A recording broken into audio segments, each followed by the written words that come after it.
నమస్తే, welcome to plus TV Telangana. ఇక దేశవ్యాప్తంగా అటు ప్రపంచవ్యాప్తంగా కూడా సంచలనం రేపుతూ ఉంది అమెరికా. వెనిజులా అధ్యక్షుడిని అరెస్ట్ చేయడం, చేతులకు సంఖ్యలు వేయడం చాలామందిని కదిలించవేస్తూ ఉంది. చాలామంది దాన్ని వ్యతిరేకిస్తూ ఉన్నారు. అలాగే ట్రంప్ ఏదైతే ఆగడాలు ఉన్నాయో దానికి ఖచ్చితంగా కళ్ళెళ్ళు వేయాలని చెప్పేసి ప్రపంచ దేశాలు కూడా అనేక చర్చలు చేస్తూ ఉన్నాయి. ఒకసారి మాట్లాడదాం దానిపైన. మనతో పాటు జంపన్న గారు ఉన్నారు.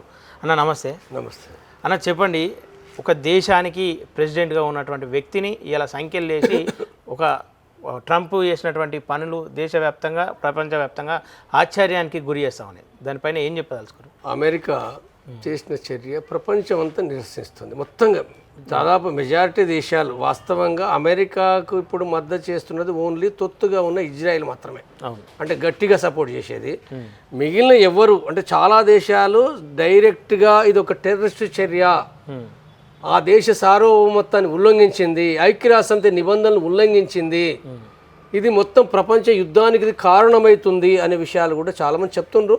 అయితే కొన్ని దేశాలు ఇప్పుడు వ్యతిరేకించేదంటే రష్యా, చైనా, తర్వాత ఇరాన్, తర్వాత ఇరాక్, తర్వాత ఇతర దేశాలు కూడా కొరియా, ఉత్తర కొరియా, కొన్ని దేశాలు వ్యతిరేకిస్తున్నాయి, స్పష్టంగా వ్యతిరేకిస్తున్నాయి.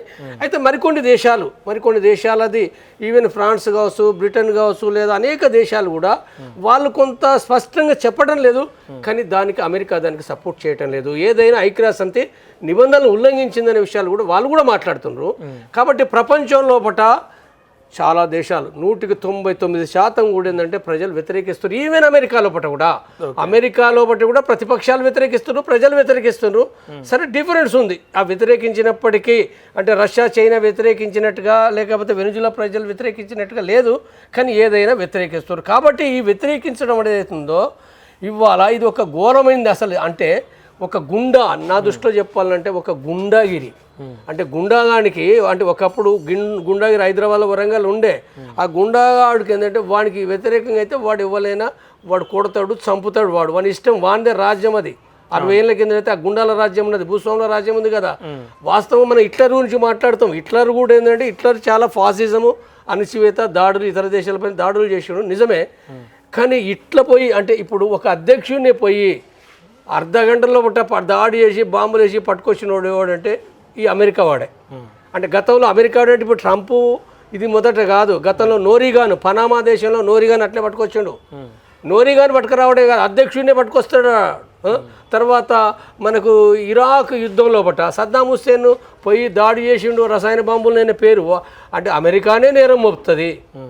అంటే తన కాడ ఎన్ని బాంబులని ఉండొచ్చు, కానీ నీ కాడ ఉండు తప్పు అని చెప్పి నేరం మోపేది అదే, శిక్షించేది అదే. అది పట్టుకొచ్చిందంటే శిక్షిస్తుంది. వాస్తవంగా రసాయన బాంబులు పాడలేవు, తేలిపోయింది కదా ఇరాక్ లోపల. తిరిగి ఆ తర్వాత లిబియాలో ఏం చేసారు, లిబియాలో కూడా అదే కదా. అక్కడ గడాఫీని కూడా చంపేసారు కదా, అధ్యక్షుడిని చంపేసిండు. అమెరికానే శిక్షిస్తుంది.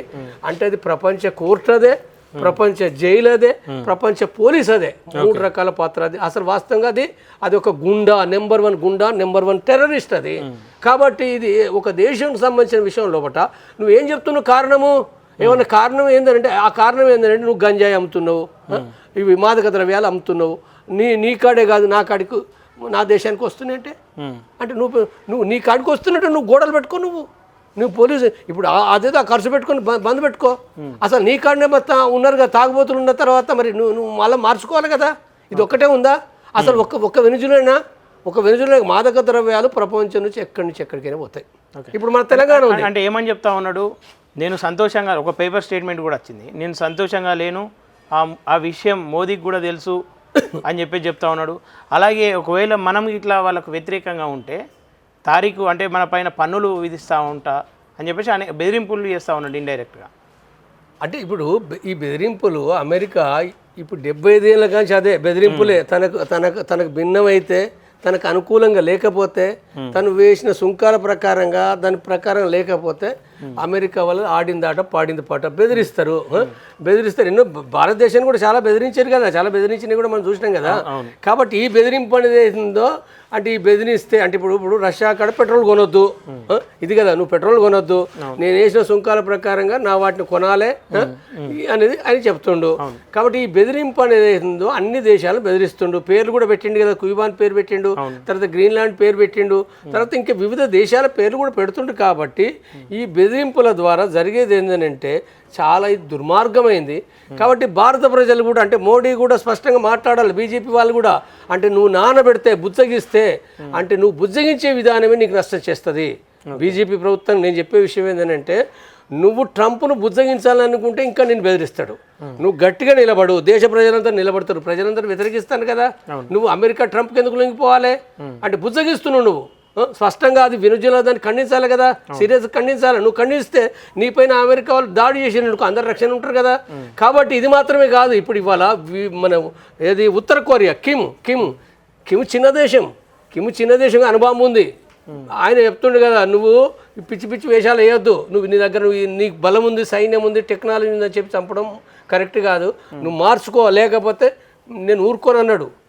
అంటే తప్పనిసరి అనుభవం ఉన్నాయి కదా, అనుభవములు చైనా కాడ ఉన్నాయి, రష్యా కాడ ఉన్నాయి, భారతదేశం కాడ ఉన్నాయి, ఫ్రాన్స్ కాడ ఉన్నాయి, పాకిస్తాన్ కాడ కూడా ఉంది. అంటే ఒక అనుభవములు ఉన్నప్పుడు ఏంటంటే ఒక ధైర్యం వస్తుంది, కొంత ధైర్యం ఉంటుంది. అంటే ఇప్పుడు వెనుజులా కాడ లేదు. తర్వాత వాళ్ళ యొక్క టెక్నాలజీ కొంత వీకే, వాళ్ళ వీక్, చిన్న దేశం కదా, ఇతర దేశాలపైన ఆధారపడ్డారు. కాబట్టి వాళ్ళ కాడ మిస్టేక్ జరిగింది.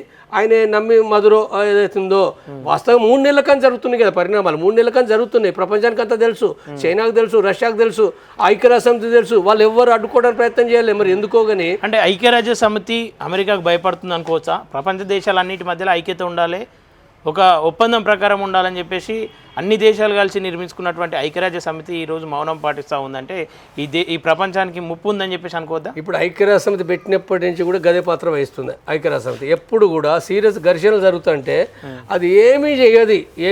ఎందుకు చేయదంటే దానికాడ డబ్బు ఇచ్చేది అమెరికా, ప్రధానంగా ఐక్యరాజ్య సమితికి ఎక్కువ ఇచ్చేది. దాని సైన్యాలు కూడా అమెరికా సైన్యాలు, లేదా యూరోప్ సంబంధించిన పశ్చిమ యూరోప్, ఫ్రాన్స్, బ్రిటన్ సైన్యాలు. కాబట్టి వాళ్ళు తొత్తులే పెట్టుకుంటారు కానీ ఇప్పుడు మాత్రము నిన్న మొన్న ఐక్యరాజ్య సమితి అధ్యక్షుడు, వాళ్ళ వేరు కార్యదర్శులు కూడా వాళ్ళు ఖండించారు.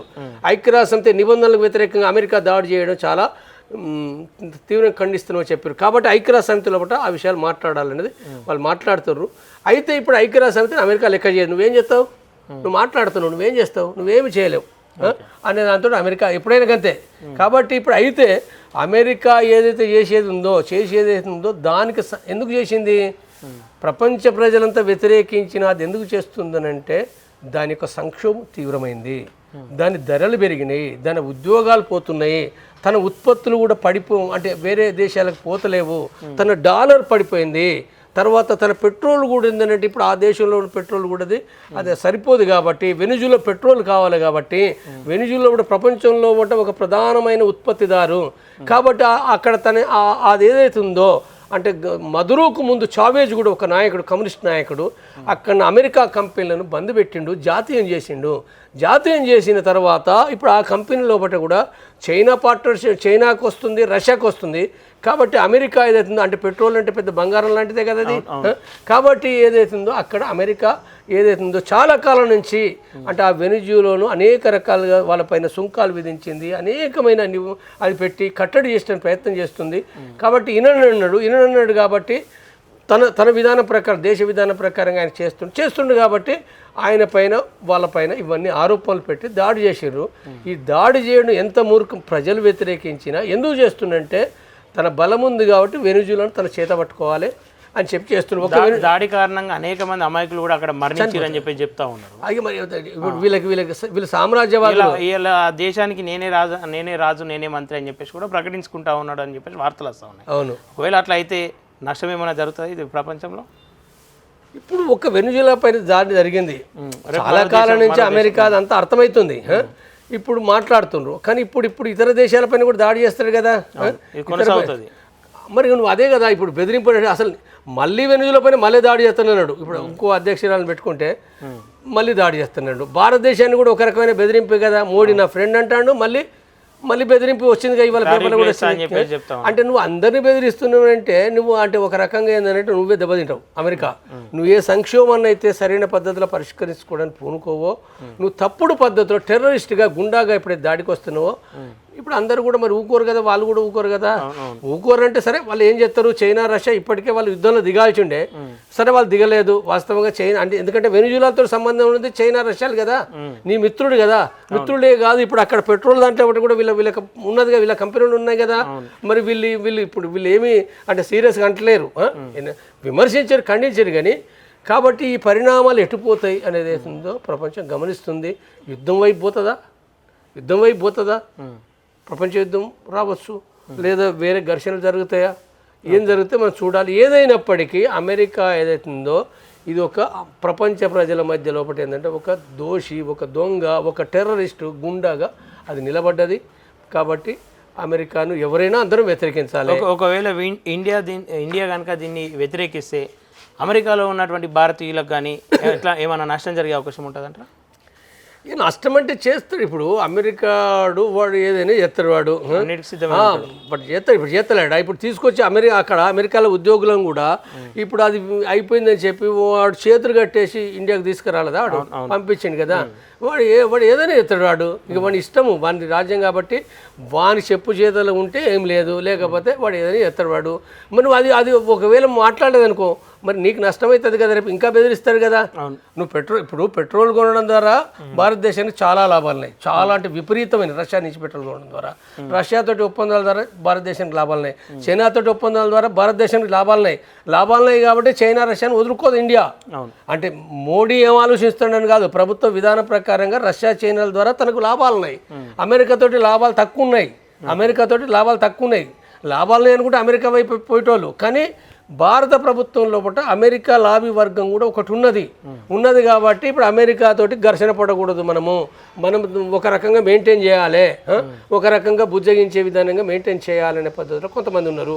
నువ్వు బుజ్జగించడం ఎక్కువ పెట్టినావనుకో నీకు నష్టమవుతుంది. నీ బలహీనత అర్థమైంది కాబట్టి ట్రంప్ బెదిరిస్తుడు, నీ బలహీనత అర్థమైంది కాబట్టి ఇప్పుడు పాకిస్తాన్ ఇండియా ఇది జరిగింది కదా, ఏది మన సర్జికల్ స్ట్రైక్ అది జరిగాయి కదా, సింధూర్ జరిగినప్పుడు ఇప్పుడు ఆ యుద్ధం జరిగితే అమెరికా ట్రంప్ పదే అంటాడు కదా, నేను చెప్తేనే ఆగిందంటాడు. అంటే ఇక్కడ మోడీని బీజేపీ కేంద్ర ప్రభుత్వాన్ని ఏమంటుండు, ఇది ఒక ప్రభుత్వంగానే ట్రీట్ చేయటం లేదు, తన కీలుబొమ్మ ప్రభుత్వంగా ట్రీట్ చేస్తుండు. ఇది నీకు అవమానకరమే కదా, నీకు అవమానకరాన్ని నువ్వు భరిస్తున్నావు. ఇది ఒక్కటి కాదు, ఇప్పుడు చెప్పుకుంటా పోతే అంటే మోడీ ప్రభుత్వం ఎన్ని రకాలుగా అదవుతుంది ట్రంప్ను వ్యతిరేకించకుండా. కాబట్టి ఇప్పుడు ఒక జాతీయ ప్రభుత్వం అయితే, ఒక దేశం భక్తురాల ప్రభుత్వం అయితే తప్పనిసరిగా అమెరికా విధానాలు వ్యతిరేకించాలి, స్పష్టంగా ఉండాలి. కాబట్టి ఇది ఇప్పటికైనా మోడీ ప్రభుత్వం దాన్ని గుర్తించి మాట్లాడడం ఇది అవసరం. అది లేకపోతే అమెరికా ట్రంప్ హిట్లర్ తాత అవుతుండు, హిట్లర్ కానాడు ఎట్లయితే అయిందో హిట్లర్ తాత అవుతుండు. Okay sir, thank you so much. Okay, చూస్తురు కదా ఈరోజు వెనిజులా పరిస్థితి, రేపు మరో దేశానికి రావచ్చు, దాని తర్వాత భారతదేశానికి కూడా వచ్చేటువంటి ముప్పు ఉంటుంది.